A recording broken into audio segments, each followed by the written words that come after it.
up to Middlesbrough needing a win, which was the most difficult game of the season. They were, in my view, the best team. Football's about moments, and this could be one of the biggest moments in the history of Brighton and Hove Albion. We played well in the game. We obviously got back into the game, and then we got a really unfair red card. Straight red. Mike Dean has pulled out a massive call here. I thought we was very harshly done with the red card. I have seen it again, and there's no doubt that it changes the game. Borough are promoted, and Albion must face the playoffs for the third time in 4 years. Anthony Knockaert stretched off the pitch. This is going from bad to worse. Well, I've certainly not been involved in a game where we've lost 4 players through injury. So yes, a real tough night. Yeah, well, obviously we had the injustice at Middlesbrough with the sending off, and then obviously tonight, if you don't laugh, you cry, don't you? They've got a mountain to climb. Sheffield Wednesday 2, Brighton Hove Albion 0. Our fans were the best I've ever seen us. I mean, they were so loud, so behind the team, and then we started the game so magnificently. We got the early goal, gave everyone a lift, and we really thought, at that point we had a great chance. And that first half was the best half of football I think I've ever seen Brighton and Hove Albion play. Lewis Dunk back in the side has fired Albion back into this tie. And then they got the equaliser at the end of that first half. The second half we tried very hard, didn't quite do it, and so we were all really on the floor at the end of that game. Small margins, but it's over for another season. And the very next day we had a board meeting planned, and we all agreed that this was the first day of the following season. We had the basis of a team that, particularly we could strengthen in the right areas, had a really good chance of getting promotion the next season.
After last year, I think maybe in the summer, of course, all of us, we were very disappointed. It was a tough summer for us. It was heartbreaking what happened, not just the playoffs, but the Middlesbrough game as well. I was really disappointed because when you get to my age, you don't know how many chances you're gonna have, left to get promoted. As the manager, you move on very quickly afterwards because you're planning for the next season and you're making preparations for the next season. So in some ways it's a little bit easier for me. To be fair, the gaffer sort of hit the nail on the head really at the end of last season by just saying, look, we've done tremendously well, go away, switch off, recharge the batteries, and then we go again next year, and then we go that one step further. I always try and focus on the positives, and the positives were our performance levels through the whole of last season.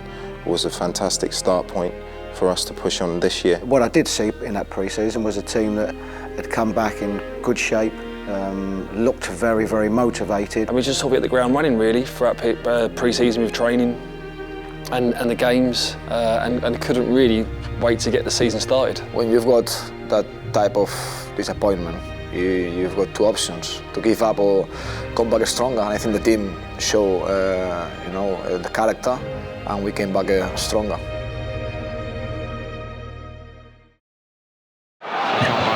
Good play between the two strikers, and Murray inside of the post, but he's there to round it off, and it's 2-0 to Brighton, 2 for Glenn Murray.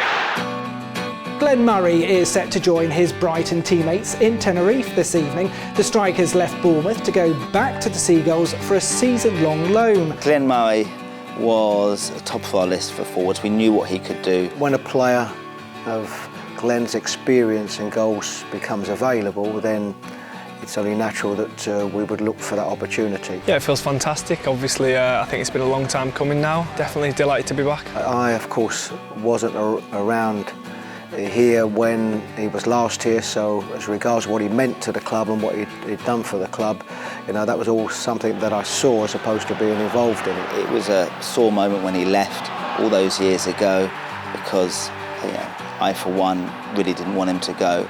But in those situations, you need to be, you know, as one with the manager, and if the manager doesn't want a player, there's no point in him being here. So that was a big disappointment. I felt as though I left the club last time with unfinished business. And I was there was a determination there to sort of help the cause. It was great to see him back. It wasn't easy to get him back. From Bournemouth, there was a lot of other clubs who wanted him. We of course had a head start because of his history here and where he lives. We knew that he wanted to come. It was just about getting it over the line, and we were delighted to have done that. Delete that. No. I think we added very well in the summer window, but probably, you know, as important as that, or even more important, was the players that we were able to keep under a lot of pressure, because there was certainly interest in some of our players. There's always going to be offers for your best players from, you know, bigger or potentially richer clubs, and we knew from the start of the summer that one or two of our players in particular were going to be targeted. The chairman was quizzed by the rest of the board on, you know, what are our intentions for this summer, and he was adamant that, you know, keeping our best players together with the manager's support and 100% agreement to that was vital if we were to mount another serious challenge. Obviously there were pressures, there were bids for some of our best players, and significant bids, and the high profile one which got a lot of publicity was obviously Dale Stephens. It was a distraction because not because it's Dale, because of anybody. When there's interest in one of your players, it's always a situation that you could do without. He was pursued relentlessly throughout the summer, but, you know, as we said from the start of the summer, we wanted to keep our best players together. We wanted to keep our squad intact. We wanted to have another push at promotion. We handled it very well, and even more so, I think, Dale. You know, Dale, the one being in the middle of it all, conducted himself impeccably right the way through. You know, I've had a lot of experience in transfer windows not going well, and, you know, I've been in the same situation before, and, you know, I've overcome that, and, you know, I understood where the club came from. You know, not letting me leave, understood it. You know, eventually when it was done and dusted, I took it as a compliment. Full credit to Tony Bloom, our chairman, for resisting what had become quite a lot of money by the end of the summer for certain of our key players. We did our utmost to keep that squad of players together and to strengthen, and that's what we did. It wasn't an easy summer, but by the 1st of September, you know, I really thought that we had a squad of players which could finish top two, which was our aim all season. I mean, obviously with three disappointments in the playoffs in the previous 4 seasons, we were absolutely focused on finishing top two. We're ready to go. We hope you are as well. Enjoy the ride. We're underway. If there was going to be any thoughts on what we're going to be like this season, the reaction, it was a very tough away game, and probably in hindsight it wasn't a bad time to play them. They were going through a transitional period, a new manager that was changing the shape of the team, but it was certainly a good enough performance. To be fair, before the season, when I seen it was a derby away the first game, I was delighted. I was saying I will be happy with 1 point, and that's what happened. The derby game, we played really well. I think we probably deserved to win that game, and we knocked on the door for goals. It just wasn't to be, but yeah, luckily on that Friday night, it was the account was opened.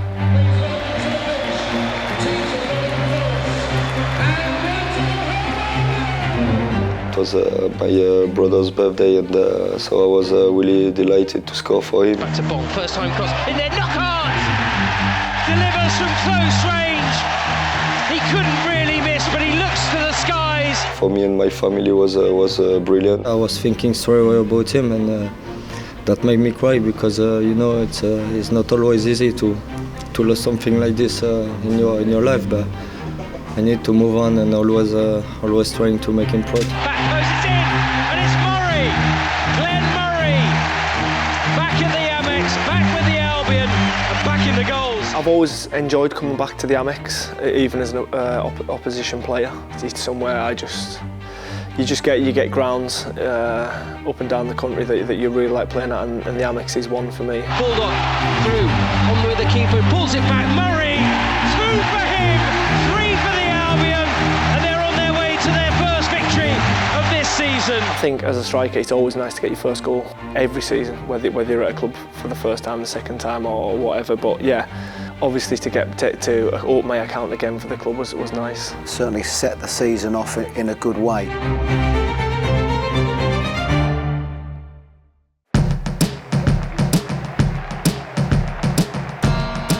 Comes Ball, flicking it in there to Knockout onto his left foot. Oh, what a strike!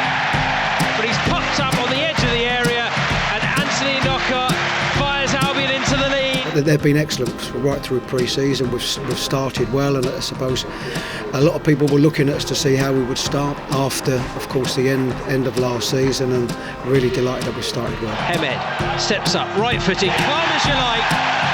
It's 3-0 to the Seagulls, in cruise control now. Running's free kick is driven in towards the near post, it's missed by Stockdale and goes straight into the back of the net. It's the worst possible start for the Championship leaders. Swinging now, in there towards Murray. Oh, and it's an own goal. I think Bulldog may claim it. It's the perfect response from the Seagulls. Sam Bulldog playing up front, he's trying to chase this one. It's a good run from him there, hooks it back across goal. Chance for Knockout, left-footed. It's an ideal start to the second half from the Albion. Space for McCleary on the right, he drags it back on the angle. McShane in at the near post, and the former Seagull puts Reading level again in the game at 2-2. Disappointing. It just wasn't us today, really. We just couldn't get the ball down. We couldn't get our game going. I suppose the positive to take from it is that we've played very poorly and we've come over a point. Seen it trying to provide a bit of width late on here. Oh, and he's caught there. It's a terrible tackle by Kermigan.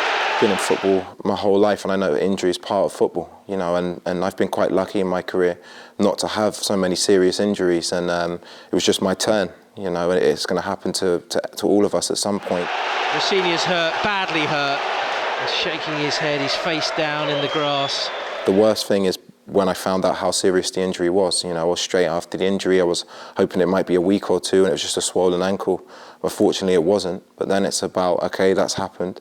What's my next challenge? The next challenge was to get back as fit as I could to help the team if and when I was needed again, and that's all I focused on after that. In the full-back position, we knew we had to bring in somebody, and instead we brought in somebody that's got international experience, a good age, and a player that we knew wanted to come, hadn't played regular for a couple of years, so we knew that he would be motivated to play. Brighton and Hove Albion have finally captured the signing of defender Shane Duffy from Blackburn Rovers, what's believed to be a club record transfer fee. It was a relief at the start, just because it was hanging over me for quite a bit, and obviously the price was always an issue between the clubs, so it dragged on a little bit, and I arrived here on the Friday and played toughest game of the season, probably away to Newcastle, when it was tough and literally didn't know any of the players, and had to look at the back of the programme to see the names. Well, it's going to be Newcastle to kick us off. Keith Stroud, the referee, gets us underway. It's the one big fixture that you look at when you get the fixture list, and we'd had an indifferent start with a couple of wins and a couple of draws, and we wanted to go there and make a big impression, but unfortunately that wasn't to be. Oh, and Sam Baldock going in on Matt Sells there. Sam Baldock sent off. I still think it was a harsh decision, but it's not in my nature to be an aggressor. It's the first red card I've ever had, so it was obviously disappointing. Occasionally you go somewhere where you're absolutely outclassed. They have lots of chances. Your goalkeeper's having to make lots of saves. That wasn't the case today. Hogan's onside here, and he's in space, in towards the box, onto his left foot, up against Stockdale, and scores. Albion hit on the break. On the Brentford then, I was still nervous from the game before, and even I had probably the most difficult game I've had. I have to give the manager credit because he stuck with me and he gave me a lot of confidence after that game. And a couple after still weren't great, but we got the wins. And I'd say after about a month, it was probably the more me that you started to see. Well, obviously after the Brentford loss, when we were on 8 points from 6 games and we were in the bottom half of the table for the only time of the season, I mean, we weren't happy. We were never going to be happy given our goal of top 2. So I was maybe slightly concerned, but I knew that over the 6 games we played reasonably well. We'd had tough games, and I was confident we were going to turn it around. It was still very, very early season. There are always little doubts that creep in, but we certainly, as a group of players, turned that around very quickly and showed the quality that we've got in the team.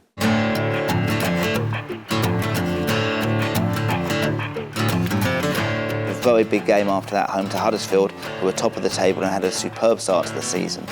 So it wasn't our best game, but we were deserved winners. Murray on the turn, comes back to him for a second chance, goes down, big shot for a penalty, not given, thrust in there, but the keeper's fumble, and it's in from Knockaert! A terrible mistake from Danny Ward gifts Albion the lead with 10 minutes remaining here at the Amex. At what point did you realise it was going in? When he went to the net, but yeah, that was a really fortunate goal, but it was a massive goal as well, you know, it was so important. Can Albion steal the win? Tome Hemed, right-footed, rolls it into the back of the net, the Seagulls score, they lead by a goal to 0, and the Seagulls have their first away win of the season. Hi, I'm Liam Rossinia, and I'm looking forward to commentating on today's game for Brighton for Seagulls Player HD. Knockaert got it into his stride, not a lot of support yet, going to have to do this himself. There he goes.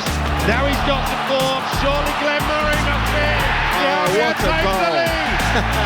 What a fantastic goal. Starts from our own 6-yard box gate and defends really well here. Clears the ball with his right foot. I'm sure he'll be claiming that's a pass, but then you see the quality of Anthony Knockaert here. The pace that he's got, the ability. Great finish, great composure. Slots it into the corner, and that's a fantastic goal for him, and I'm delighted for him. Shane Duffy on the far post. Not towards him. There he's in! There is one very happy manager here. Yeah, you must be delighted. We work a lot on set pieces in training, and Yuri Skalak's delivery from set pieces was absolutely outstanding.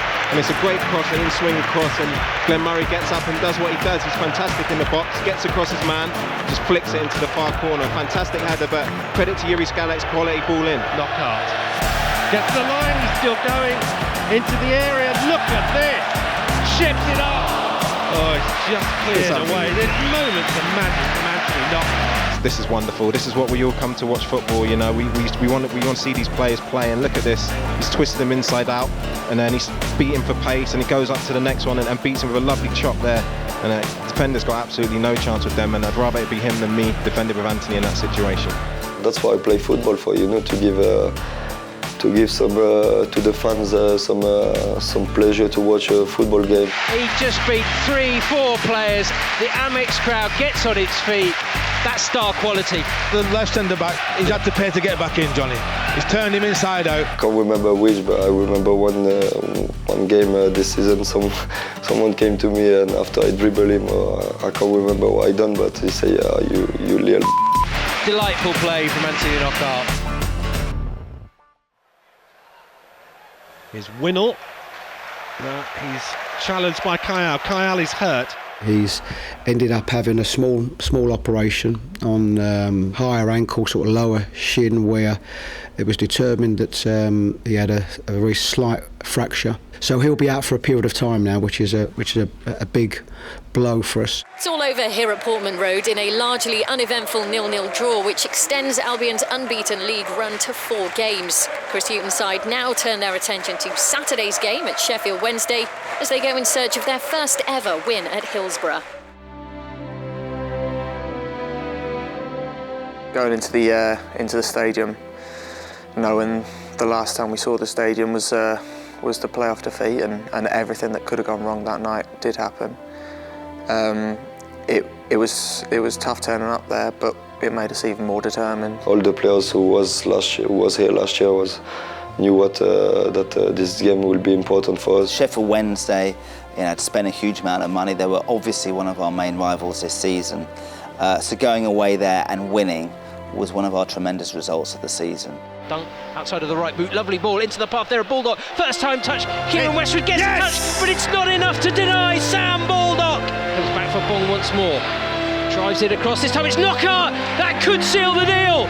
And history could be in the making here at Hillsborough. First thing I thought when I scored, it was the feeling about last year. I remember that they celebrated on our pitch. Even if I would have done the same, I'm not saying that's bad what they did, but just all the things that happens in the playoff, it was a great feeling to celebrate in front of their fans. That's my birthday, 36!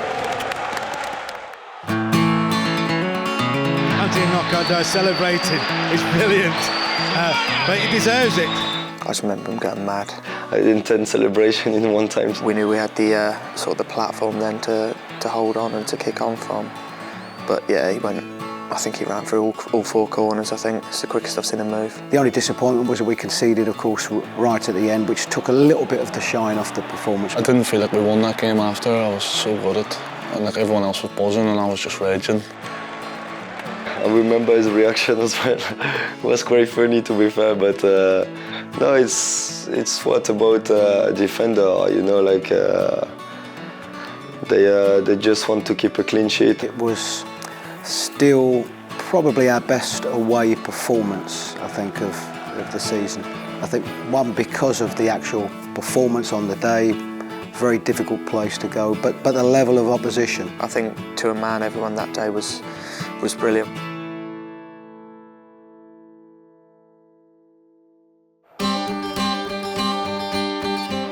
Play it back to Stockdale, whose heavy touch has presented an opportunity here for Preston, and they've taken that opportunity. Right-footed strike from Hugill. It's a good run there on the flank by Bruno. Puts it across goal. In there is Baldock. That's the equaliser. Sam Baldock straight into his path on a plate from the captain. Albion 1, Preston 1. Here's Murphy. Murphy trying to combine with Bong again. Baldock goes down the left channel. Murphy still has it. Goes into Murray. Murray takes a touch to get it away from the first man and tucks a sublime finish past Maxwell in the Preston goal. Premier League class from Glenn Murray. Here's Gallagher for Preston, sticking out towards the back post. Downward header from Mackinac, and it's into the back of the net. A dramatic equaliser for the visitors. Now Scalak has it, moving around the players in front of him, then creates the space for Bong on the outside, curling in there. Baldock! Oh, what a brilliant header! It's 3-3 for Sam Baldock. A great whipped-in cross from the left from Gaetan Bong, and deadly finish from Sam Baldock. Albion lead by a goal to 0. Curls it in this time to the 6-yard box. Brilliant save by Sokta. In on the rebound, cleared off the line and away by Bruno. Offside. Offside anyway. Well, they wouldn't have known that, but what a double save there from David Stockdale. Bong curls in the cross. Left there by Sidwell, falls for Scalak, brings it down, touches it back there for Stevens. He carves out the shot, and what an impact Dale Stevens has made!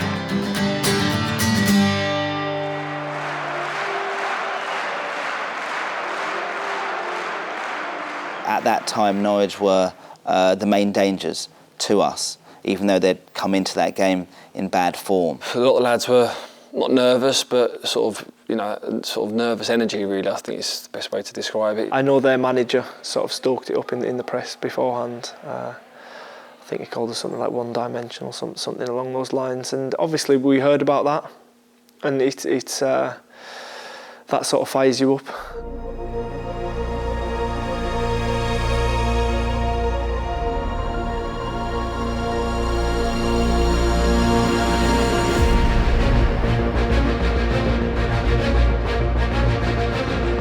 McGovern's taken a risk and it's backfired. It's Murray! Murray's arriving as well. He's got a second. That should do it for Brighton and Hove Albion. Scalak's corner and headed home by Lewis Dunk. No doubt about it now. McGovern with a hurried kick. It's Glenn Murray for a hat-trick! And Glenn Murray has a hat-trick. What a scoreline we have here. That's for number 5. Sensation. Sensational stuff from the Seagulls. It certainly wasn't a result I expected. I thought we could beat them because we were at home and we're strong at home. It's one of them games in the season where you look back on and everything has gone right for you and everything's gone wrong for the opposition. To humble them in the way we did was, I think it even installed more belief in ourselves. I think after that we showed a lot of people that we mean business this year.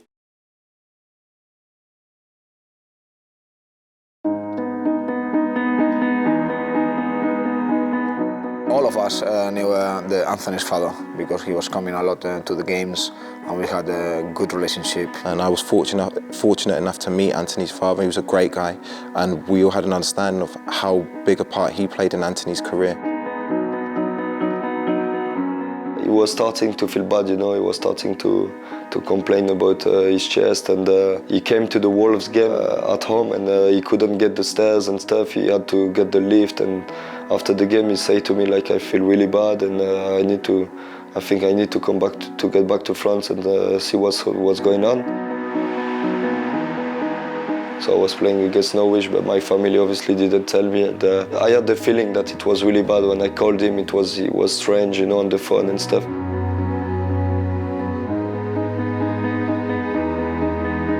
So after the game, I got back and I arrived in France in the evening, and they told me that he had a cancer.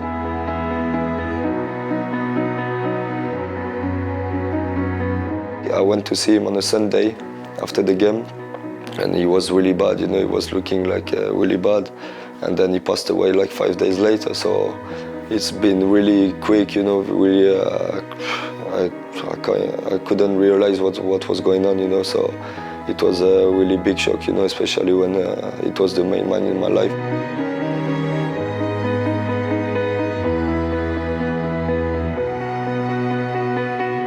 Anthony relied on him a lot and his family to keep him going. Seeing Anthony and his family, that sad as it's normal, was really tough for the team. You feel it, but you feel it because you've seen your teammate go through such a sad time. It was a real low week, 2 weeks. Obviously with the Bristol game, with what happened there, it was just one of the things that was meant to be. It was fitting tribute. And Sidwell's trying to trip the keeper. He's fallen and he's scored! Steve Sidwell from 45 yards. All the Albion players come over to the near side, pick up a number 11 shirt, raise it aloft. How appropriate. The Seagulls lead by 1-0. That one's for Noki's dad. So he was in the funeral home, and there was all my family obviously, and my dad was in the room, and me personally, I couldn't stay like more than 20 minutes in a row, so I was watching the game, and I've seen what happened with CD. It was amazing, and to be fair, I knew my dad was next to me, in the room, and that was really hard, and I just realized this club is amazing. What they did for me was just something special, and something that I told to the group that I will never forget. And that was a really amazing tribute that all my family will never forget. I'll tell you what, that's what Brighton's all about, JC.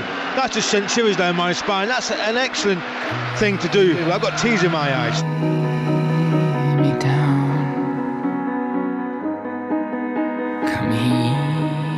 It was always meant to be, I think. Something would happen where you'd remember the goal and the celebration for what they are as a couple. So, and to be able to celebrate that goal as a team together and on TV was something special for the club and the team. Almost what I expect from this group of lads. They're very close. It was a big moment, I think, in our season. Anthony's very popular in the group, and of course, when it comes to family, they're the things that we all feel. The boys had planned it before, that whoever scored it, that was going to be the celebration, and it was just fitting that goal, wins goal of the year, wins goal of the season in our football club. It was just, some things are just meant to be. The way they dedicated the goal and the shirt on the touchline, I didn't know that until we'd got out there. Well, that was really, really good to see, from the chairman of the football club, to see how together the team was. For us to go out there as well to the funeral, and I know it meant a hell of a lot with Anthony and his family, because he didn't know. He obviously thought just the gaffer was going and Bruno, and when we all got off the coach and he see us, I mean, he sort of broke down and couldn't believe it that we made the effort to go. And it wasn't even a discussion. As soon as we knew there was an opportunity to go out there and to show Anthony our support and how much we cared about him and his family, we made the decision to go. It was quite surreal because we came round in a coach, in our first team coach. My best friend came to me and he said, yeah, I'm not sure, but I think they're with your team because I've seen a big bus and stuff, and I've seen some people going out. I think he wondered, why is the coach pulling up at the church? That was just amazing, I just realised what this team is about, what this club is about, And it wasn't until we were there at the funeral we realised how big football was, not just to Anthony but to his whole family. The whole thing was in French, but you could feel it from the amount of people that were in that church, that his dad was a well-respected man around his town. And it's something that I'll never forget and made me very proud to be a part of this team and a part of this football club. This day will be in my heart forever.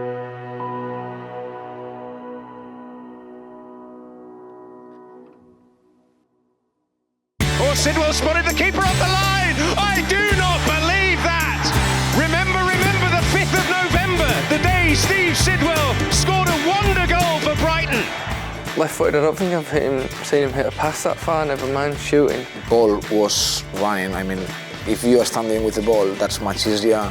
And with the left-footed, I mean, it's unbelievable. It's one of them where you think, what were you thinking? Why would you ever think that, I don't think you'd try it in training. I was just sort of seeing the keeper off his line a couple of times, and I just thought, if this comes to me, I'm just going to go for it. I actually asked him, he went, I seen the goalkeeper off his line for all game. I said, we're 20 minutes in, how was it all game? And he went, all right, and just once. I said, so on your left foot? I said, you'd be struggling with your right foot, and he was like, no. And then, it came on my left foot, and I've hit it, and couldn't have hit it any better. It's only as it's travelling, you're thinking, he's got a chance here. And he came off his big toe, and like he said, win the goal. But I was up celebrating, well before the goal had gone in, because I could see where the goalie was. He was massively struggling. Steve Sidwell was one that scored goals throughout his career because of the type of player he is. But the real special ones, are not so often. And it's wonderful for Steve Sidwell to, at any stage in the future, to look back on that goal. Because it was a very special goal. Normally I get the pat on the back from the old man if I'm just smashing people up in the air and making tackles and stopping shots. So to get an accolade and to get a pat on the back for scoring from 45, 50 yards was different. It was nice. I don't think it'll happen again in my career. The trophies are up on the mantelpiece and they'll be there for a long time. Murphy still going past one, drives it low, took a deflection and in. It's 4 wins in a row for the Seagulls.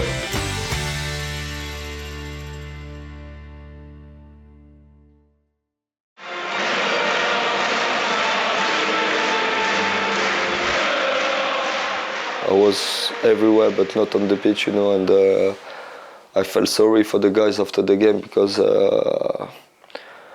now if I think about it, I think it would have been a better decision for myself to say to the gaffer that I wasn't really way to play the game, but it's just because I'm a person that I want to give everything, and I was already ready to go again, but it's just my body and my mentally, I couldn't give more than what I did. And here is Adoma curling it in, glancing header, and it's past David Stockdale.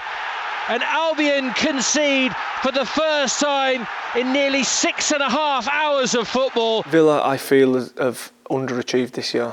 I feel they are probably in the top 3 squads in the league, and they turned up that night.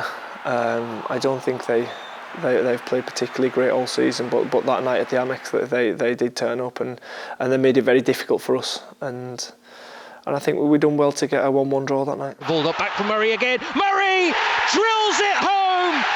The response from the Albion. Murray's into double figures, and Albion are back level, 1-1. Looks like Aston Villa left the Amex with more than just a point on Friday night, with the news breaking that Albion's assistant manager Colin Calderwood left the club to join Steve Bruce at Villa Park. It was certainly disappointing at the time. But what you have to do is you have to wish people the best, very much move on, and it's something that you get used to throughout a play and a coaching career. The real bonus around that time was that I knew Paul had become available, and I knew the transition between Colin going and Paul coming in would be very, very easy. Game number 18 of this championship season for the Albion gets underway. We were by far the worst. The worst we'd been probably up to then in that first half. Another left-footed in-swinger, a bit more height on this one, around to the back post, and it's not cleared initially, but then hacked off the line, goal, and it's given. And I think they're pretty good for a 1-0 lead, Fulham. Fulham probably had 98% possession. Hoisted high, up at the back post is Stevens, heads it back across goal, nodded away by the defender. The gaffer had moved me from on the keeper to edge of the box for everything. So I wasn't too happy about moving. I was hoping for a little scrappy one that I could just touch and it'll go in. But no, it's been headed out to me and I've hit it flush and it's gone in. Bulldog! What a finish! On the volley! Albion back level, 1-1. Any player can be in a right position, but they've got to strike it well enough. It was good to get back on level par and then to go on and get the winner was something that we've done a lot this year. Back again to Bulldog. Chances keep falling for that Albion striker. In there, Murray! Oh, I say! The second volley of the game, cushioned into the corner. Glenn Murray just loves playing football at the Amex. Again knockout, this time it's more floated. Again it's Duffy though, downward header. This time it's Murray. He's put it in the back of the net, but there's a foul on Sol Bamba and it won't count. It's finished 0-0 and you probably could have predicted that after 10 minutes.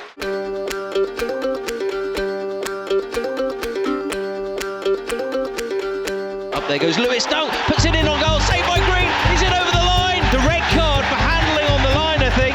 Murray steps up, right-footed. Albion take the lead. Yes, it is a penalty, and it looks like a foul on Lewis Dunk. Tom Ahmed steps up, right-footed. It's 2-0, the same result. And the Seagulls surely on course for the top spot in the championship. No, I thought it was a game that we deserved to win. I thought even before the penalty, I thought we were the better side, but of course you need to back that up with goals. It was the first time I ever went back to a team which I've played for, so I was quite nervous, even though I didn't have to be on it. I was playing quite well at the time, in my own form, and to get a goal early on settled me a bit, and I ended up having a good game. We ended up getting the win, so yeah, it was probably written in the script for that one. Well, it just had to be Shane Duffy. Did you get a bit of stick from the home? Just a little bit, I think. I think it's natural in the game now, you go back. Forward with the free kick, left of centre, curling it into the box. There's the Blackburn defence to head it clear. This time it's Stevens, and this time he does drill it into the corner. I started on the bench actually. We played really well as a team that night. I think we could have won by 6 or 7, and luckily the gaff put me on last half an hour, 20 minutes. They got a man sent off, and the game really opened up. Lewis Dunk takes over and he goes for goal. It's spinning, falls there for Murray to seal it, nicks it over the keeper, and Albion lead by 3-1. And Glenn Murray finally has his first away goal of the season.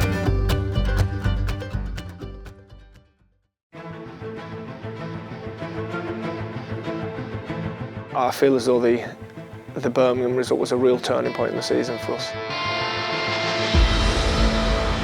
They were on top of us, they were pressing us. We hadn't turned up, we hadn't played very well all game. Goes to the back post, hits the post itself. Michael Kieftenbell. Header in there, it's beyond Stockdale. Jukovic again he gets the shots away. It's a good save by David Stockdale. And the shout is, who are you? They may well know in a few minutes. Solly Marsh is on. Young Solly Marsh coming on changed the game, and that's what you hope when you make substitutions. Sometimes it works, sometimes they can affect the game, sometimes they don't. But I think from the moment he came on, the emphasis very much was on us attacking. Literally, like the best I've seen of Solly he was amazing. I think if he didn't come on this game, we wouldn't win this game. March for the Seagulls, away wide there, still holding on to it, still going beyond the Substitute Tesha then drives it across goal, left-footed strike, and what a strike it is from Anthony Knockaert! To be fair, the first goal against Birmingham as well gave me a big power. I came back like this in one click, you know, like I came back physically and mentally like stronger than ever. You know, when you later stages of the game, you look to your players who's going to step up and win your games, and you know, Glenn's done that numerous times throughout the season. Knockaert with the corner, surely the final chance of the game. Swings it in, 6-yard box. Murray has scored for the Seagulls! How important could that be for the Seagulls as they chase promotion? Glenn Murray runs the length of the pitch, 80, 90 yards, all the way back to those 1,000 travelling supporters. Amazing celebration, you know. I loved it when I seen Glenn running all over the pitch and went to the Brighton fans. Was brilliant. Johnny, get your breath, man. I'll tell you what, they deserve it, JC. For the last 20 minutes, it's been wave after wave after wave of attack, and we're back home with another 3 points. It shows, yeah, from a celebration like this, how important for us was 3 points. So we had the Christmas do that night, and he set us on a good trip to Manchester. It was a very, very good weekend.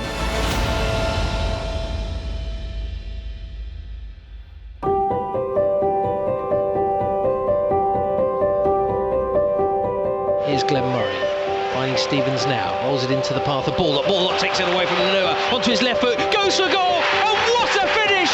A left-footed belter from Sam Baldock into the top right-hand corner. Lays it up there for Stevens, a heavy challenge, Keith Stroud points to the spot. Glenn Murray to step up and take the penalty, right-footed, no problem. Here's Baldock on the attack, he's onside, he's got the wrong side of Nanua's brought him down, straight red. Murray away there to Knockaert into the box, onto his left foot, goes for goal and scores. He holds aloft a picture of his dad, an emotional moment for Anthony Knockaert. He kisses the glass. It means so much to him, as does this football club. The picture was on the grave of my dad in the funeral, and I asked my mum if I could be able to take it home, and so it's at home every day in England, and but obviously now before every game I take it to the dressing room. He'd had that photo with him for a while. We wanted to do it in front of the fans because the togetherness shone through again throughout the whole club. It was for me so important to give a tribute like this to my dad for what he did for me in my life.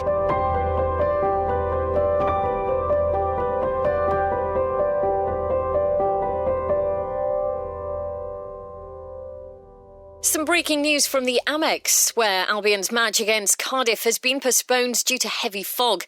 Albion's next game is away at Fulham in the first fixture of 2017.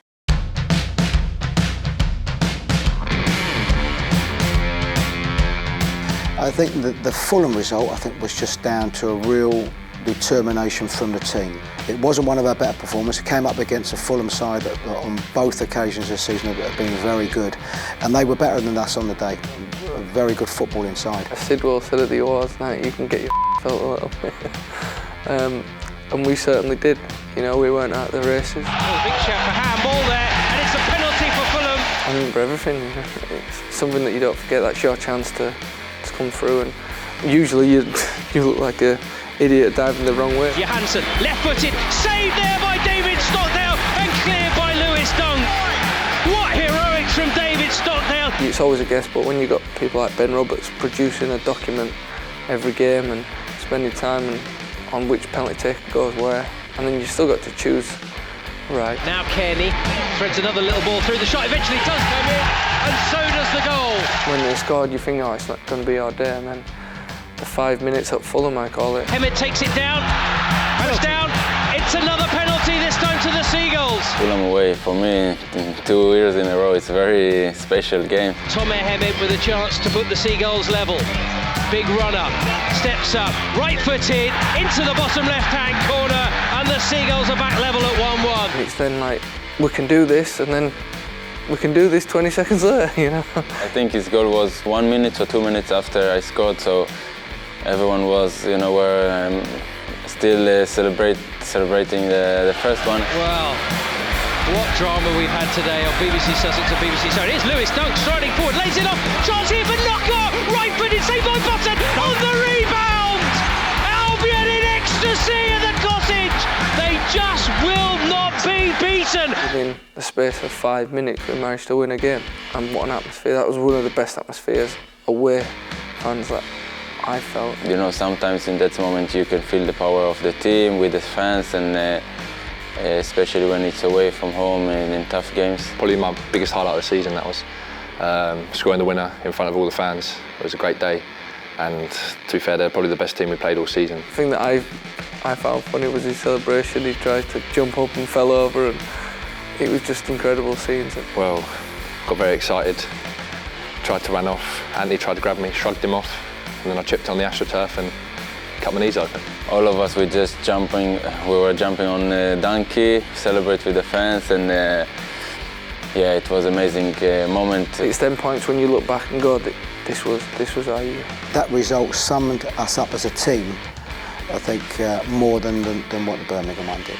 I was quite giddy, but I didn't show how giddy I was until we got in the changing room. The final whistle blows. Albion have started 2017 as they ended last year with victory, this time by 2-1 against Fulham. It's always so hard to play at Preston away, you know, especially if you play in January, you know, the pitch is not great. And yeah, we was really disappointed after the game because we was on a big series of 18 games without unbeaten, you know, and it was for us a big lose to take. Normally in this type of game, we can, if we don't start so well, then we can feel our way into the game and start to give ourselves a real good opportunity. But it probably took too long to do that. And of course, once you're 2-0 down, it's an uphill battle. The most important thing for us was to bounce back really quick and to win the game after, the week after, and that's what we did. The focus was on us. A lot of talk to say, you know, Brighton's the real deal. The game had everything, didn't it? Red cards, pushing, penalties, last-minute goals. It's one of them games that you look back on and say, I won't mind watching that game again. Let's see if they can return to the top of the Championship. They take on 6th place Sheffield Wednesday this evening, right here at the Amex. Westwood comes, second chance for him, and he scores! With an early cross, comes off the defender, it rebounds off Lewis Dunk and ends in the back of the net. Shot on the second return, big shout for a penalty, which is given by the referee, Stuart Atwell. And Albion's top scorer, sent off, right-footed, it's saved by Stockdale, in on the rebound, double save by David Stockdale! Back post, it's in! It's knockout again! And Albion, despite being down to 10 men, score with 5 minutes remaining. It was a special game. It was a game that you come off after, and you know they're the games that you sit there and you think, brilliant, absolutely brilliant. Rather than cruising through games at 3-0, 4-0, you come out there and you think, yeah, we deserve that today. Wallace with the delivery. It's off the head of Stevens. Fizz back in. And reach, and then it's sent forwards. And the referee, has he pulled it in a spot? Looks like he has for handball. That's always funny to watch this and saying, oh, what a save, you know, like banter with him a bit. The way he handballed it, I thought he wished he was in net trying to save it again, you know. I still stand by it that it was going to hit me square in the face. So, I mean, what's the difference? It hit me right on the end of the nose or hit my arms. It's not as if if I moved my hands, it was going to go past me. So I still stand by it that I think it should have been rescinded. Unfortunately, it wasn't. If he didn't do that, sorry, it would have been a goal maybe and 2-1, and that's not the same game, you know. So yeah, thank you, Glenn, and we are delighted for that. Well, it's a huge penalty. It could be a turning point in the promotion race as well if Forestieri tucks this away. Just praying that Forestieri will miss the penalty, you know. My teammates really stepped up for me that night, especially Stocko. Forestieri, Stocko the save! And then Stocko got down to it again. It's brilliant for the Brighton goalkeeper. I think I got a few sort of, come on, you got to go. I'm like, just wait a second, I want to watch this. I was away down the tunnel after the first save and didn't even realise the second one had been made. We knew that he'd got some sort of contact on the second one, but we weren't quite sure. Probably the best saves in consecutive double saves I've made in my career. The first was actually for a penalty save. You'd say, straight at him. But to get up, people now ask me, how did you do that? And it's like, I don't know. I just did it, you know. Was the best penalty save I think I've seen. Turns the game for you, and we know yourself when you miss a penalty, like the team disappointed, and you could feel it off it. And then we like it rough, as they say. Shane Duffy, it's just the love we have for each other. We show it in different ways, and they used to call it a love tap. You know, when you was younger and you used to hit the girl that you used to like. He kind of like just bruises me. It's fine. It's all right. I've got a note from the doctor. It's fine. I don't even remember doing it myself. It was just one of them natural things to do. I need to go a bit easier on him. I promise you, I was thinking, listen, I'm gonna score another one now. I was feeling so much that I will score another one.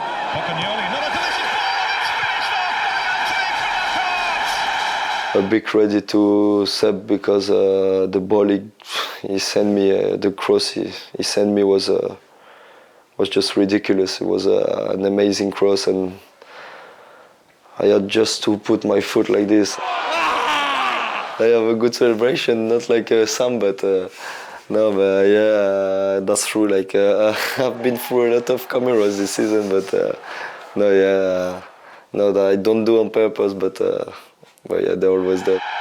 Brighton are relentless here, seemingly unstoppable here. The dream was snatched away from them last season. They're determined to keep it alive this time. Well, I think the Sheffield Wednesday home game, I think that was the moment that I really knew, really knew that we were going to finish top two. Played across the pitch now to Stevens to Nord in there to the edge of the area. Spin and turn. Hemed! What a thumping strike from Tomer Hemed! He's come close on a couple of occasions, but that was simply unstoppable. Albion lead by a goal to nil.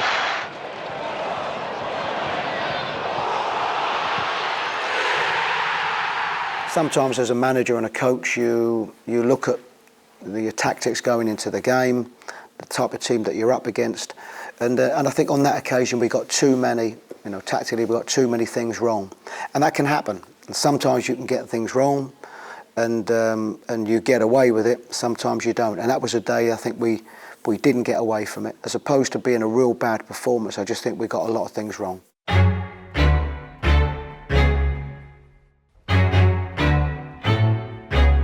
McEachran was winding one up, instead plays it neatly, and then Clark across goal, flicked into the corner. It's Hotta who gives Brentford the lead. It's a cross goal at the back post, unmarked. Harley Dean gives Brentford a 2-0 lead, and it goes from bad to worse, I'm afraid to say, for the Albion. 2-0 down, we'd just been beaten by Huddersfield, I think it was, the week before on Sky, so it came into like, is it going to be now? Are we going for our bad patch at the wrong time? Half time we said, lads, we will come back surely. We was so confident, and obviously we was screaming a bit to each other, like to wake up each other, and saying like, listen, we need a reaction. Cotta races into the area, opportunity, goes down, penalty. 2-0 down, you make a penalty save, and you think, okay, you've stopped them from scoring. Need a little bit of luck. Versus Stockdale. Vibe saved by Stockdale. Then we scored. Mark! Oh! Brighton back in it. Then we scored again. You're thinking, we could go and win this. Knockout's cross. Right, oh, it's delicious! 2-2! Shane Duffy with the equaliser for the Albion. At 2-2, I really thought we were gonna win the game. We had the big chances. Oh, and it's bundled through for Duffy. Brilliant stop. It comes out for Hunemeyer. Lashes it over. Goal kick. March digs it across. Not put it in. Oh, they should have put that in. It's a goal kick. The baddest moment of this game is when they scored 3-2. I was like, oh, no way. Striking chance. Oh, Brentford have found the bottom corner. And a real sickener for the Albion. From outside it looked finished, but from us it was like it happened in the end that we still can get something. Knockout. Brighton still haven't given this up. Knockout. Great cross. Would you believe it? It's Tomer Hemed. It's Brentford 3, Brighton 3. Curls in the cross towards the back post. Duffy is there! Shane Duffy from close range to level it up for the Seagulls. Chairman in there. in the crowd made it even more special. It's nice to see our chairman, you know, the owner, sitting with the fans and celebrate like one of them. All three of our goals were scored where we were behind the goal. So first of all, Solly March's great left foot strike, and then we had Duffy's equaliser when I went a bit mad. You know, Tony's a fan of this football club, and you know, I've said it many times in interviews that, you know, on a match day, there's no point in talking business. You know, the chairman is a fan, and the only thing that matters to the chairman on a match day is the team winning, and the team ideally playing well, him having a wonderful time, and absolutely that's fantastic to watch. The chairman of the club is actually the best fan of the team, you know.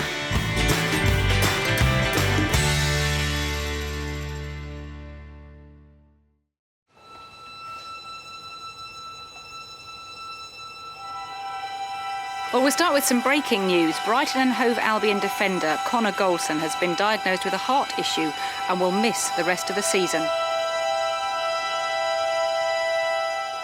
I remember we were at Huddersfield and he was like, oh, I'm not playing, I'm going back, and no one really knew about it. And then obviously when we found out, it was hard for us and all, but I think a lot of lads got around him, and he was obviously scared, I think, and we all were. We just done a routine checkup, and the main valve in your heart, the aortic valve, was swollen.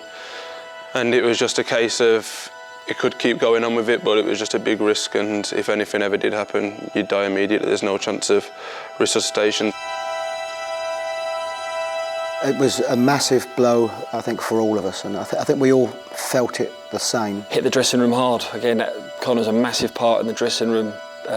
Big voice, big personality. So obviously when he wasn't around the building, you missed it. You sort of sensed, you know, that person's not there. The very mention of a heart problem is something very, very serious, and certainly very serious for a young professional footballer. At the time, yeah, it was horrible. I was lucky I had strong people around me. The club, my family, was strong to keep me strong, but after a few days, it's life and you have to get your head around it. I've been lucky in a way that it got found, and it wasn't career ending. I can still play football, and so it was one of those things where you just have to get on with it. I said to him, and a lot of players said to him, the next game you play will be in the Premier League, and that was another motivation.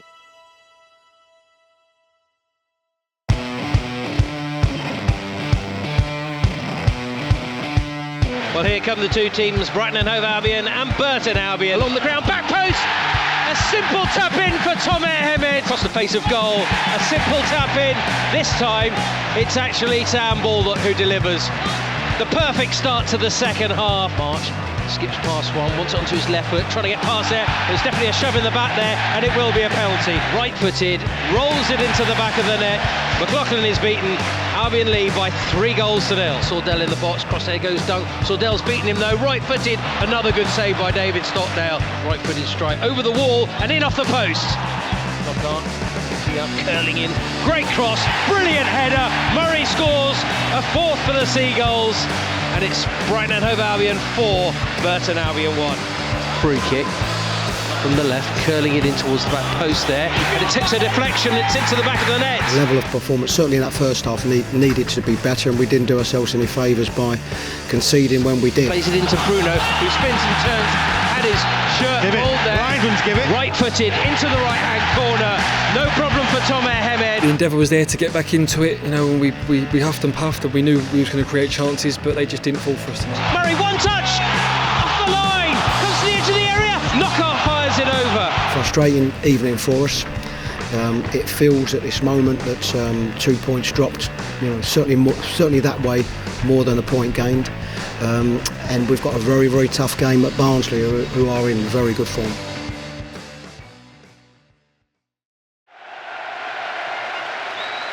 Whenever we've had a poor performance the game before, you look to get back on track, and to get back on track starts with a performance. And generally I don't single out too many individuals, but I thought on that day our front two I thought were excellent. Ducker. There's the gap there for Baldock, who takes it early, and why not? That is a stunning goal. Here comes Baldock. Score of the first, lays it on now for Anthony Knockaert. Knockaert, lovely turn, it's Knockaert, it's in for 2-0, it's Sam Baldock again! Yeah, throughout my career I was known as a 6 to 18 yard box man. But I think it shows the confidence that I've gained this year. I've been able to let fly with some of the shots. Instinct really. Anthony's played the ball sort of through. I tried turning on it. It's sat up nicely. I've just tried to hit it, and it dipped over the keeper, and I was off doing a stupid celebration again. We are actually always playing when we go away from home to the Nintendo DS and we're playing Mario Kart. So he said, "Listen, lads, if you score today, we do like the Mario Kart celebration." So a lot of banter flying around then, and it was a fairly decent goal, so I can get away with a rubbish celebration then as well. That was funny, but he did it properly, and I remember I've seen the clips, and I was behind him, and I was doing stuff like this. So I didn't do it really well. So they bantered me as well after that. As well, they was saying, "What was your celebration? That was Mario Kart." He always finds something for good celebration, so he's the man for that. Scoring is a great feeling, it's a great occasion. And most of my celebrations won't mean anything to anyone outside the dressing room, but for me, I don't care. It's always quite funny, and I like the togetherness we've got as a team. So anything that brings back fond memories is always good. Unfortunately, they've always been when we've been winning, so I don't look stupid doing them. Well, I do look stupid doing them, but I don't mind.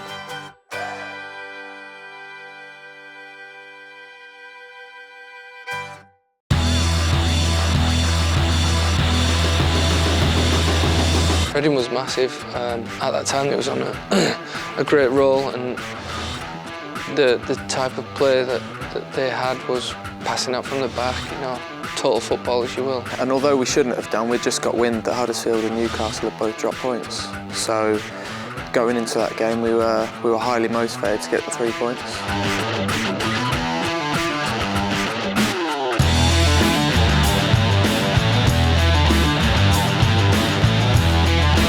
Baldock still going, right foot, it curls it, oh, it's the post! Here go Albion on the attack through Baldock, over the top, brings it down, right foot in, and lashes it into the top of the net! Stevens now through the middle, Murphy's onside, just the keeper to beat, takes a touch, kicks it over the top! Wonderful finish from Jamie Murphy! Murphy's got runners right and left, slips it into Knockaert, one touch, takes it into the box, and seals the victory for the Albion!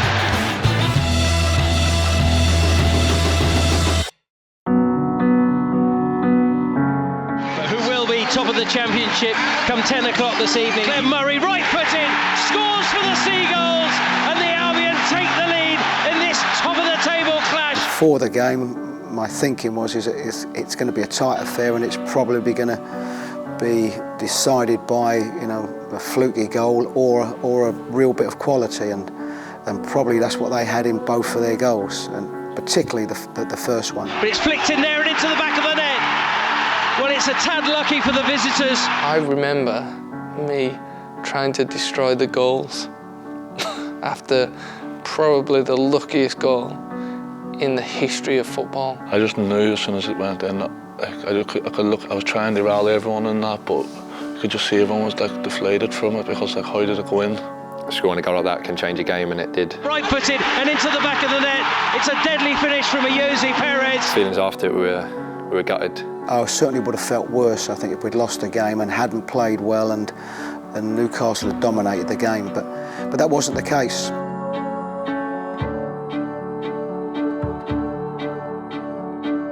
Bad game or a bad day all round, and it was one of them ones that we never really got going as a team, and again probably another one that I look back on in hindsight, and perhaps tactically we'd got a few things wrong. He's slapping the ground in pain, and well, we know that the big man doesn't complain about much, so that could be a major concern for the Seagulls here. But also a massive blow when Shane went down, and I think we wasn't sure at the time because he tried to play on, but he's a very tough individual, Shane, and I think most of us felt at the time that You know, we didn't know it was going to be as serious or as long as what it was, but we knew that it was a significant injury and a real blow at that stage of the season for us, but also for Shane, who'd had a really good season up until then. Yeah, it's disappointing, like, but it is football, innit? And I just remember going up for a header and it was off the landing. That wasn't even the landing, it was taken off, and it was just obviously a fracture in my 5th metatarsal, and it was painful, but I thought it was my ankle. It was maybe, I would say, the toughest part of the season, because the 2 games before Rotterdam was tough games where I don't think we deserved to lose, and was really, like, mentally was really tough. But I think the team, we came back to our basics and our togetherness, our intensity, everything, and we had a really professional performance at Rotterdam. Kayal through on the keeper. He's ridden the first challenge on the follow-up, left-footed, blocked on the 6-yard box. This time knockout. 3rd time lucky for the Seagulls. Header raised, picked up by Solly March, right side of the area. He could get the shot away. He does, and it's into the corner of the net.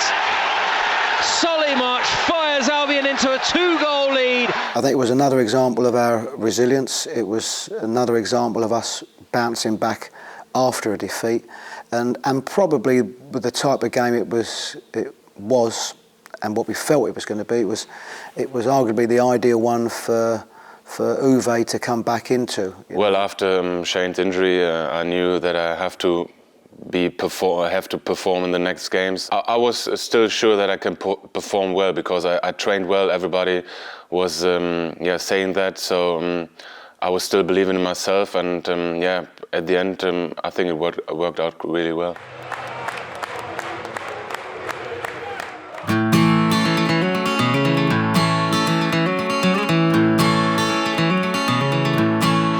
The throw then into the feet of Knockout, back to the Spaniard, rolling it through there. Knockout trying to drag the ball away from his marker, and he does. He gets the shot away as well, but this time he does score. Oh, the little magician!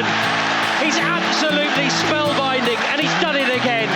Barely 5 minutes on the clock, and Albion lead by 1-0. If we can get the early goal, which Anthony produced from nothing, we can have confidence in our shape and hold on to it, and we've got the players to exploit their defence going the other way. Murray has to get it onto his right foot, take it away from him, but it falls for Bulldog, in on goal, right footed, slips it past Carson, and Albion double their lead here at the Amex.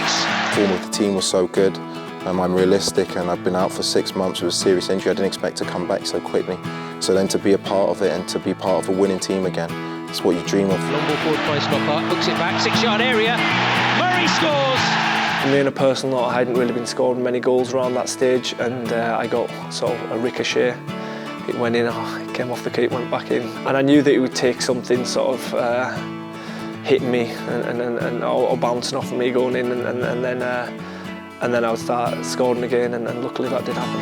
Steve McLaren heads down the tunnel. He knows that Albion have won this game. I remember it being just a very emphatic performance. We controlled the game from start to finish, and I don't know if that was just us or whether that was the Derby players not playing for the manager as well. I think it was a little bit of both, because I think a day or two later Steve McLaren got sacked. Good challenge there by Liam Rossigna.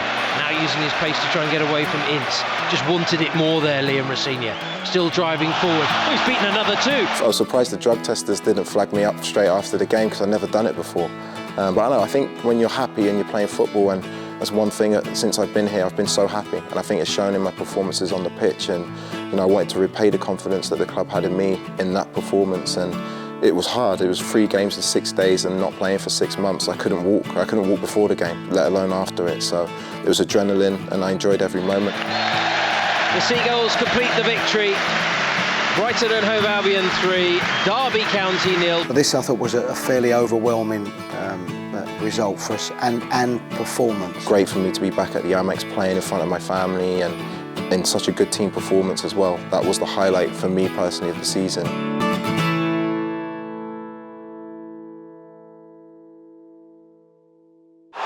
Whooped, jousting for it! This time he does take the chance! Leeds was a frustrating one. First half we didn't click at all. nothing was really going for us. We weren't comfortable in possession. We weren't particularly in a solid shape, but we'd somehow got into the dressing room at half-time at 0-0, and then they go and get a goal through the league's top scorer, just doing what he's been doing all season. And all of a sudden we're up against it, and we weren't able to come up with any answers.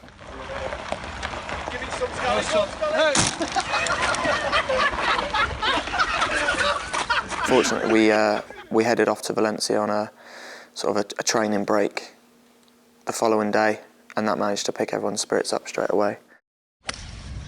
Oh, stop. Come round, lovely. My golf handicap came down because I kept winning. Oh my days. Jimmy boy, that's a reload, that is geez. He's hit it long. Taking your mind off it, people don't think, oh, they're just going away, but it's not only physical stress, it's mental stress on everybody. So I think just to break the mould and to get away from the climate and the training ground, I think it's quite integral to how we kicked on towards the end of the season. We knew that we'd get value from it. You don't know how much value, and you can only do that in hindsight and look at the results afterwards. We obviously touched on what was to come, and it's sort of that moment in the season where you're like, geez, like 3-4 more games and we're nearly there. Do you know what I mean? We're nearly done. It's almost finished. We need to really produce, and we sat down and we looked at all the avenues and spoke about everything, and I think one thing that we decided as a group of players is that we really needed to win the 2 home games. The full game against Blackburn, I think we was so bad. We was playing so bad, and that was probably one of the worst games in the season. But all we did, it was manage to take 3 points, and it was the most important. Downward header in for Murray in front of the keeper. Oh, what a delightful finish from Albion's top scorer. Paul Barber on the final whistle just whispered to me that the Huddersfield-Burton game was still 0-0 going into injury time. So then I had a smile. As soon as the full-time whistle had been blown, Anthony came on the pitch, and when he approached me, he was like, Huddersfield are drawn, Huddersfield are drawn. I was like, that's good news. And then, as I was walking back to the boardroom, there's about 200 fans in the North Stand came out with a loud cheer. And so I'm thinking to myself, is that a cheer of a 0-0 final score, or could that possibly be a cheer of a late Burton goal? Irvine on the counter-attack, and it's 2 against 1 here. Sordell bursting through, and Sordell is clear on goal. Irvine's up with him. Can Sordell win it? It's Irvine! He's done it! Absolutely remarkable! In the changing room, there's always Sky Sports on. Burton Albion have scored in the 96th minute. It flashes up. Burton have scored, and yeah, it was a nice moment. So we all started jumping around, you know. It's something that people say you shouldn't look at other results, but you do look at it. But we did our job, and then to be able to look and hear the fans still chanting in the concourse was something special as well. The gaffer soon put the brakes on it, and he was like, right boys, sit down. Let's talk about the game. Well, everything looked very sweet from that moment onwards. What a story. The whole of the North Stand, they were starting to drift down the exits, weren't they, Warren? But suddenly they all started bouncing up and down as news filtered in. The goal difference as well, JC, 28 goals difference, 9 points plus the goal, so it's 10 points. 7 games left. We're not going to lose 4 games, Johnny. And they're going to win every game. No, I'm not having it. I'm sorry.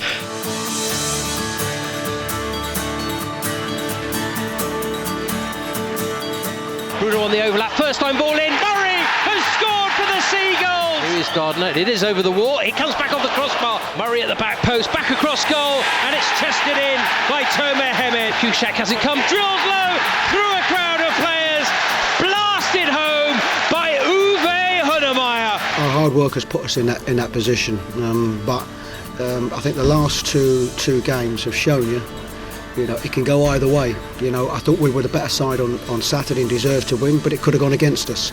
And probably if we hadn't have got the early goal today, you know, this game would have been a lot tougher.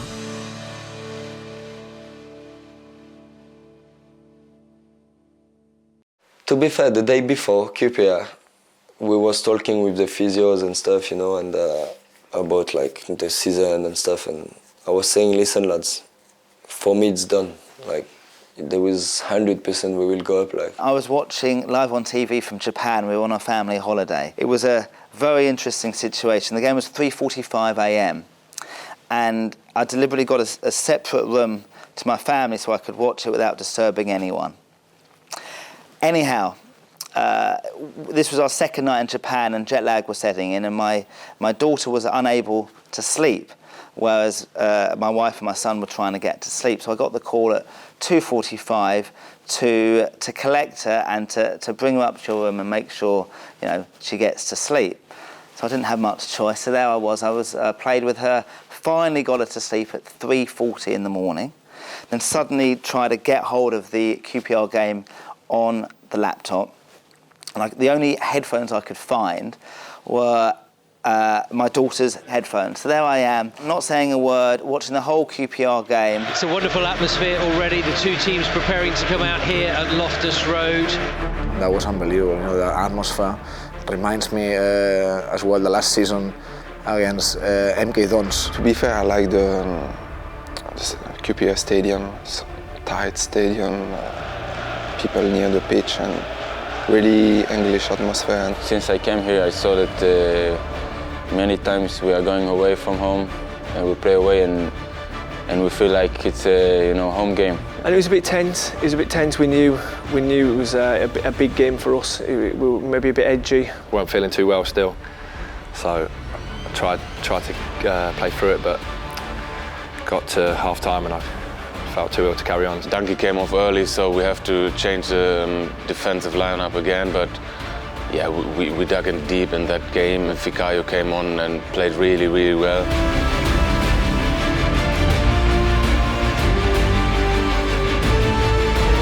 Emmett's got it, over the top is Murray. He's onside, he's through, one-on-one with the keeper. Glenn Murray scores for the Albion!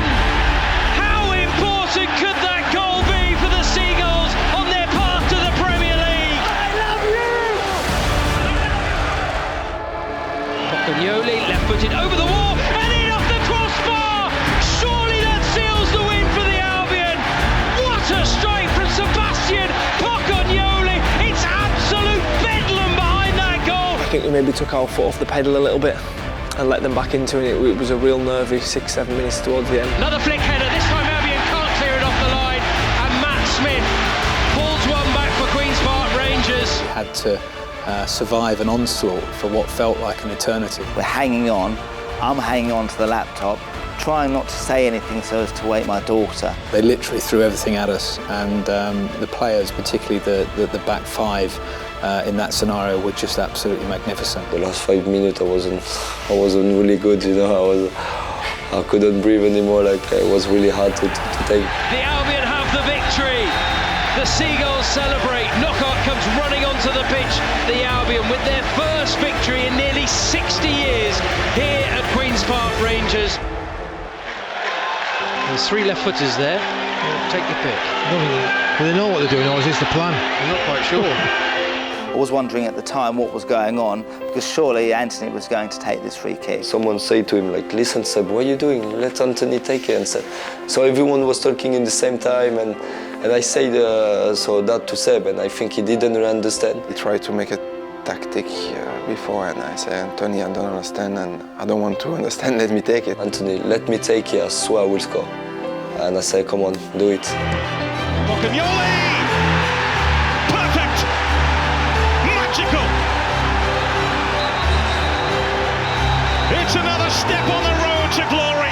Surprisingly enough, Seb took it, and again, a magnificent goal. I've seen that goal many, many times. It was very much off the cuff. He never tried it, trained it in training, so everybody was really surprised by that. I think I was happier than him, you know, like I was just so happy for him. He was the first to run after me to celebrate it. So you can see my sprint after him was, I think that was the faster I've been this season. I don't know why, but I feel quite good in the game. I feel my body ready to have a good game, and probably the free kick is the result of my feeling of the day. Anthony Lockhart, well, he's going crazy, isn't he? Glenn was like, Anthony, calm down, he's not done yet and stuff like. And I was like, Glenn, we won at QPR, you know, like But that's okay. After he was, you know how Glenn is. He's always calm. After the game, I said to the physio, I said, "You see what I said? Here, watch now. Like in few days, you will enjoy a lot. I'm telling you." That 3 in a week there, 9 points out of 9, really put the pressure on the others. The best thing about playing on a Friday night is winning. If you win on a Friday night, it's a great night to play. If you don't, you know, then it's a tough weekend. We know that first and foremost we need to do our job, and we at no point in the season did we ever want to rely on anyone else to do us a favour. You know, hopefully you can do enough to get yourself there. But when other teams can give you, you know, a lift and help you along the way, then it's always nice. And you know, that weekend I remember, you know, all the results went our way, and you know, we did our job as well. Boudil's throw. Fletcher at the near post! Has done it! That was probably, you know, our best weekend of the season. You know, where so many of the results at such an important time of the season went our way, and to have that type of weekend, I think, brought the players in great spirits on that Monday. A lot of excitement. You know, the managers was doing the rounds trying to keep us calm, but you know, as players you can see it bubbling. The training ground was buzzing. You know, the messages from the fans, they all knew we were one step closer, and you know, it was an exciting week. The gaffer didn't want us to think about anything else but, you know, what we were doing that day. Like I said, we knew we could, you know, see a promotion that day, and you know, the ultimate aim was just to win that game. I didn't know what was the result of Huddersfield game before. We just followed it as long as we can, but then we have to warm up ourselves. Huddersfield 2, Preston North End 2, but Huddersfield have got a penalty which has been saved. Has it been saved? We're waiting to hear from 5 Live. On the rebound, saved, and then they've scored on the rebound. Huddersfield 3, Preston North End 2. Turns out we found out at half-time they'd won in the last minute. I can't remember who it was, whoever greeted me coming off the pitch did the win, and they were like, yeah. Because obviously, like I say, this day and age there's no hiding away from results. So the pressure was really on us then. We knew that we needed to win, and luckily Anthony produced for us on that night. You know, there were some games I don't know how to explain. You will say this guy is crazy or something, but there were some games I know I'm gonna score. You know, like I can feel on the pitch like that's my time is coming, and I knew this game again I will score. Anthony was unbelievable as usual. He was one of our key players. Probably was one of my best games this season. I was just thinking and feeling the Premier League coming. Rollins was taken aback by Hawes. In there's Knockout. Can he get through on goal? Knockout though, into the near post, fires it home, and the Championship Player of the Season gives the Seagulls the lead. Chance here for Knockout. Still going, teasing the defender, tucks it under the keeper, and scores for the Seagulls. Anthony Knockout, he's simply box office, and surely the Seagulls are 1 win away from the Premier League. I think from Wolves, I think the promotion was done. Good morning. Brighton Hove Albion could clinch promotion to the Premier League today if they beat Wigan Athletic. Thanks to a vastly superior goal difference, one more win should be enough to see them promoted after a 34-year absence from top-flight football.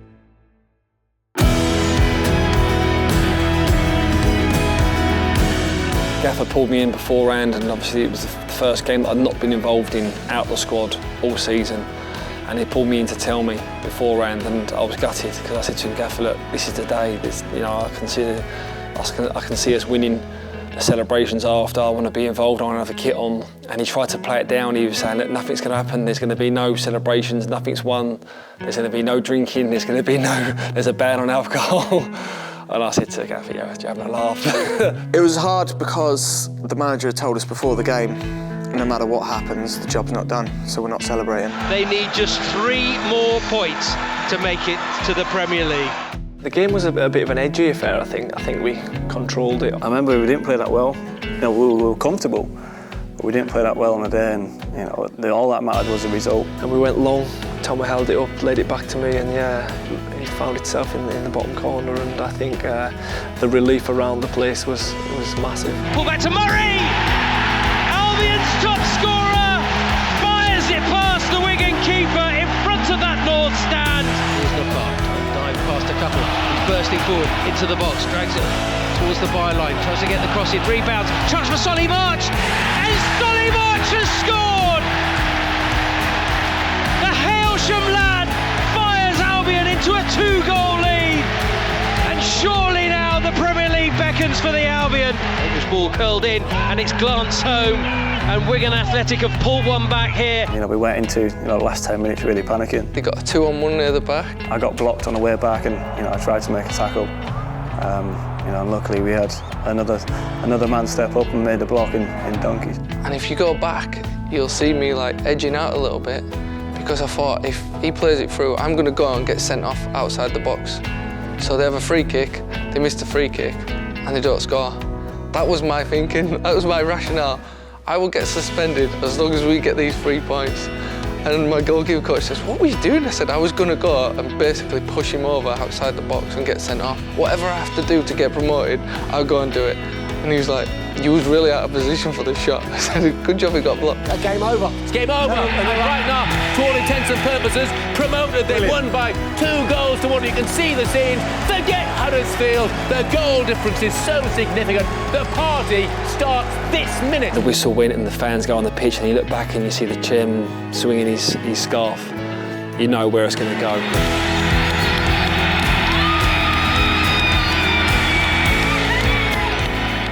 Mental.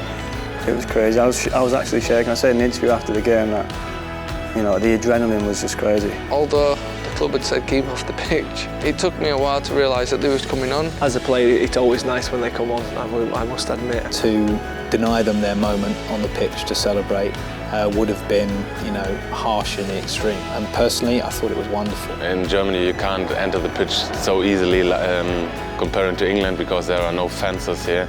But it was so nice. It wasn't even, you could really enjoy it because the fans were so happy and we were so happy. So I really enjoyed it to be dancing around with the fans and singing, and it was such a great feeling. This drunk guy, he wanted to get me on his shoulder. I said, no mate, I'm sorry, but you're not in any fit state to carry a 14-stone fella. Obviously coming off the pitch being mobbed, and I see one of my sister's old school friends and he asked for my shirt, so I give it to him, and then from nowhere this geezer come out from behind me and started ripping my shorts off.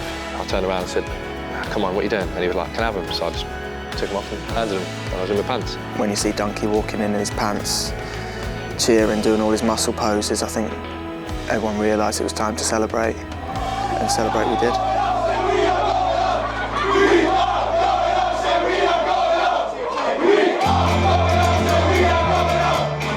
I think everyone knew deep down, that was it done. And you're seeing all the fans, they all knew it was done.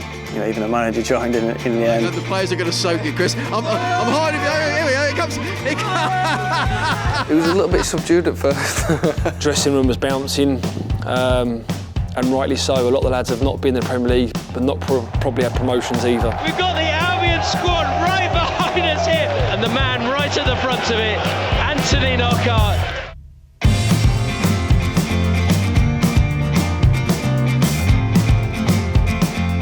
I seen the speaker next to me, was with his mic and stuff, and I was like, give it to me, please.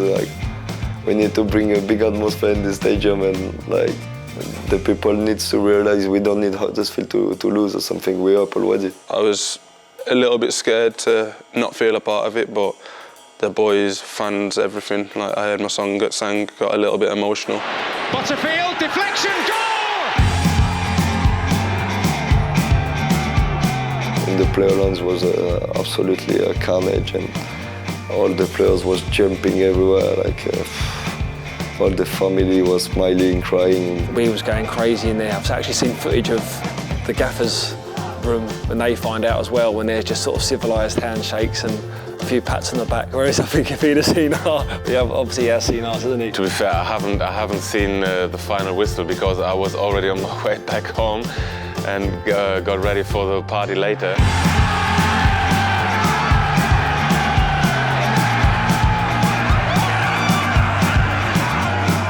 The shout is we're on our way, and these Seagull supporters can now dream of Old Trafford, Anfield, Stamford Bridge, you name it. The world is their oyster. Today is my birthday.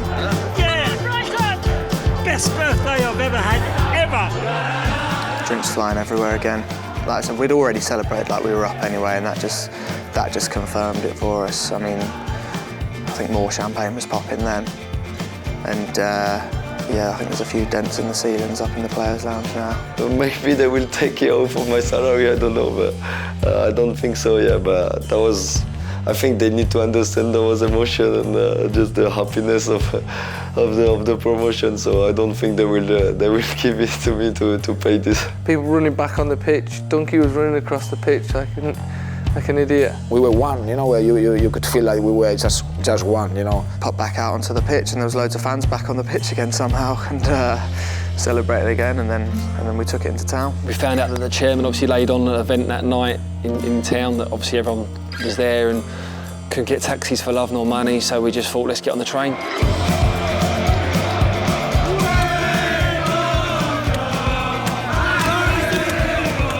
I think the train journey into town was one of the best experiences of my life.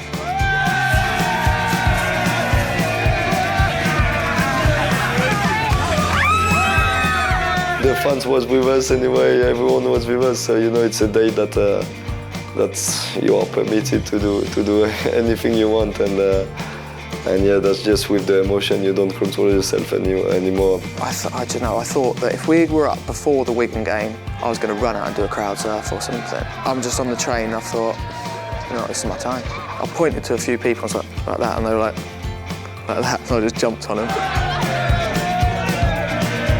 Just remember Ollie and Murphy going, and they just jumped on as well.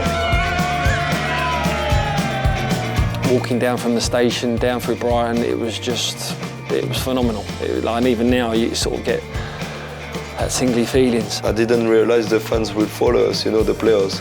So we was like 4 of us or 5 of us, like players, like marching like this, like in the street, and there was all of them like behind us. There's a taxi driver and he's beeping his horn, there's 2,000 fans coming down the road, and this policeman just knocked on his door and he said, I think you better move. We want you to stay! We want you to stay! Daniel Stevens, we want you to stay! I didn't make that song up, by the way. Yeah, I think obviously Anthony and Donkey was singing along, and you know, I fancied a bit of that.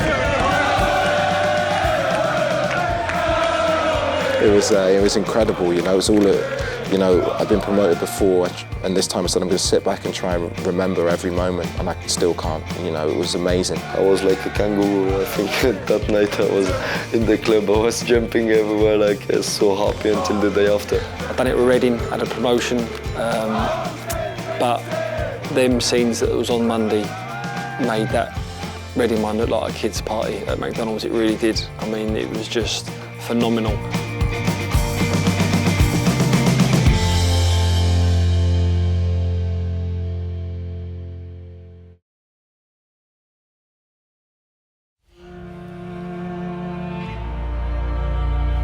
Some of the scenes that we spoke about are a testament to what it means. I think for people that are not really football people, they are very much aware of what this means to the city. So my feeling is more for the club, the players, but of course for a group of supporters that have been magnificent all season. I think it's a whole season that we will remember all our life. You know, it's been an amazing season, you know, with all the things happened, it had to happen, you know, like it was our season, I think, and there was no way that we wouldn't go up. Seeing the club, how it was improving, you know, and we were every year, we were getting better, you know, like not just on the pitch, I mean as a club as well, you know, and maybe if we would have got promoted in the a few years ago, it wasn't our time, and I think now it's the right time.